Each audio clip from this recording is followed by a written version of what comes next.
Pernah melihat Sai Baba, Bu? Belum? Baik, kita lihat sebentar siapa Sai Baba. Beberapa ciri-ciri Dajjal ada pada Sai Baba. Ada seorang janda punya anak 4. Dia datang pada Sai Baba dan berkata, "Wahai Sai, Anda adalah Tuhan kami, Anda Tuhan saya. Saya seorang janda sudah 4 tahun ditinggalkan oleh suami saya. Saya punya anak 4, kami miskin Sai. Kami ingin merubah hidupnya. Anda adalah Maha Kaya Tuhan kami, tolong kami beri karunia." Sai Baba hanya menggerakkan tangannya, maka emas keluar dari tangannya. Diberikan pada wanita janda tadi. Sai Baba berkata begini, "Kamu ragu saya Tuhan kamu?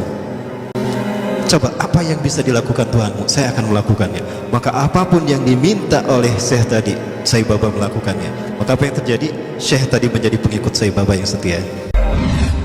Maka jika ada manusia-manusia yang luar biasa di antara kita, itu adalah mereka yang dibentuk oleh Dajjal. Contohnya siapa? David Copperfield, David Mindfleck, siapa lagi? Para The Master ya. Jangan salah. Ada juga Rael juga sama. Dia seseorang yang tadinya tidak tahu apa-apa, sesuatu yang orang menganggap biasa, tiba-tiba dia menjadi seseorang yang luar biasa, supernatural, luar biasa. Itu juga sama. Termasuk juga Sai Baba. Pernah melihat Sai Baba, Bu? Belum? Baik, kita lihat sebentar siapa Sai Baba. Beberapa ciri-ciri Dajjal ada pada Sai Baba. Yang pertama, Rasulullah SAW menyebutkan, apabila engkau melihat Dajjal, maka engkau akan melihat di kepalanya sesuatu mirip mahkota. Saya berpikir, mahkotanya seperti apa? Jangan-jangan ini nih, Brekele, itulah mahkotanya. Oh betul, jangan salah. Rambutnya itu mahkota Dajjal. Kemudian dari tatapan, aura tatapan matanya adalah sihir. Maka siapapun yang terkena tatapan, pas tatapannya bertemu, itu maka dia ada dalam kendali Dajjal. Hatinya ada dalam genggaman Dajjal. Lihat mata Sai Baba. Dan Sai Baba selalu menggunakan pakaian yang digunakan oleh Nabi Isa, kata Rasulullah nanti. 3 warna, serupan warna merah, orange, kuning, dan putih. Sai Baba selalu menggunakan itu. Para pengikut Sai Baba banyak tersebar seluruh dunia. Terbesar kalau di Indonesia ada di Magelang, Jakarta, Surabaya. Para pengikut Sai Baba disebutnya Defuti. Pemimpin Defuti Indonesia, pengikut Sai Baba adalah pemimpinnya Anand Krishna. Pernah mendengar Anand Krishna ya? Masih hidup Anand Krishna? Anand Krishna ini adalah pemimpin pengikut Sai Baba. 20 ciri-ciri Dajjal ada pada Sai Baba. Nah kemudian ada pesawat di Venezuela ketika take off, baru 2000 atau 3000 kakian itu terjadi turbulensi. Ya, pilotnya sudah pasrah saja. Kopilotnya keluar dan berkata, "Siapa di antara kalian yang menjadi pengikut Sai Baba?" Ternyata pramugarinya, "Saya."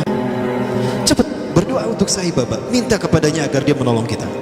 Maka dia kemudian masuk ke ruangan tertentu, dia berdoa kepada Sai Baba, entah gimana doanya. Maka seketika itu pula turbulensi hilang dan pesawat itu normal kembali dan bisa mendarat di tempat tujuan, landing dalam keadaan aman. Nah ini Sai Baba.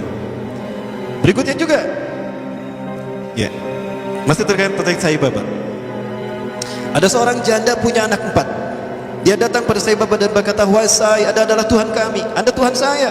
Saya seorang janda sudah 4 tahun ditinggalkan oleh suami saya. Saya punya anak 4, kami miskin Sai. Kami ingin merubah hidupnya. Anda adalah Maha Kaya Tuhan kami, tolong kami beri karunia." Sai Baba hanya menggerakkan tangannya, maka emas keluar dari tangannya. Diberikan pada wanita janda tadi. Ada seorang syekh dari Arab ingin menghujah Sai Baba. Ingat Rasulullah pernah berkata, ketika kalian melihat Dajjal, lari menjauhinya. Jangan kalian mendatanginya, karena sekuat apapun hujah kalian, jika kalian tidak yakin dengan keimanan kalian, kalian akan menjadi pengikutnya. Akan ada seseorang ketika Dajjal muncul, dia datang menghampiri Dajjal. Yahujja bihujatihi, dia menghujah dengan kemampuan pikirnya. Fasara tabi'an lahu haqqa tabi'in. Ternyata dia menjadi pengikut Dajjal yang setia. Ini terjadi pada Sai Baba. Seorang syekh dari Arab Saudi, maaf dari Timur Tengah. Saya tidak sebut Arab Saudi ya, keceletot. Datang menghampiri Sai Baba. Sai Baba berkata begini, "Kamu ragu saya Tuhan kamu? Coba apa yang bisa dilakukan Tuhanmu, saya akan melakukannya." Maka apapun yang diminta oleh syekh tadi, Sai Baba melakukannya. Maka apa yang terjadi? Syekh tadi menjadi pengikut Sai Baba yang setia. Baik, kita masih bicara Sai Baba. Penuh sihir kan tatapannya ya? Begitulah Dajjal. Dajjal lebih dahsyat daripada ini. Suatu saat Sai Baba pernah diundang ke Amerika.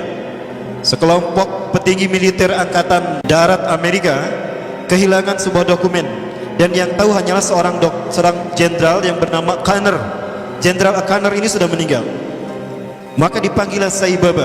Ketika Sai Baba datang ke jasad Jenderal Kanner, dia menaburkan tepung vibuti. Nanti saya perlihatkan tepung vibutinya insyaallah. Ya. Menaburkan tepung vibuti yang langsung keluar dari tangannya entah dari mana. Maka dengan cara diusap, sebagaimana Nabi Isa AS membangunkan jasad yang sudah mati. Maka apa yang terjadi? Jenderal Kanner bangun. Maka ditanya, di mana arsip itu? Oh, arsipnya di sana. Dia pergi, diantar pakai mobil, dibukakan arsipnya. Ketemu arsipnya. Itu jin yang masuk ke dalam tubuh Jenderal Kanner. Kalau Nabi Musa AS menghidupkan yang sudah meninggal dalam kisah sapi betina Al-Baqarah, itu nyata betul-betul hidup. Di mana dipukul dengan sebagian dagingnya kan? Fatribuhu bi ba'diha. Pukul dengan sebagian dagingnya. Itu betul-betul hidup. Nah, dia pernah melakukan apa yang semacam hal itu ya. Jenderal Kanner pun bagus. Kemudian ada hal yang menarik lagi terkait dengan Sai Baba.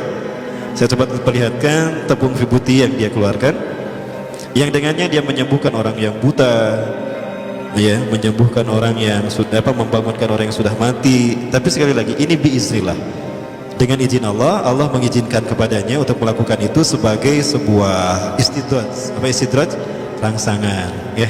Apakah dia mau bertobat atau kembali kepada Allah Subhanahu wa taala? Sebelum ini muncul, ya ini agak lama.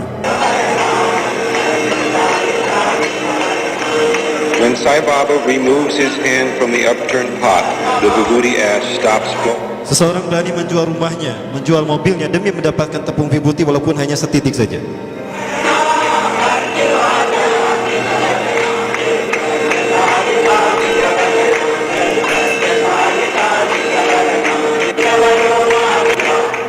Dapat dilihat tepung itu nggak habis-habisnya.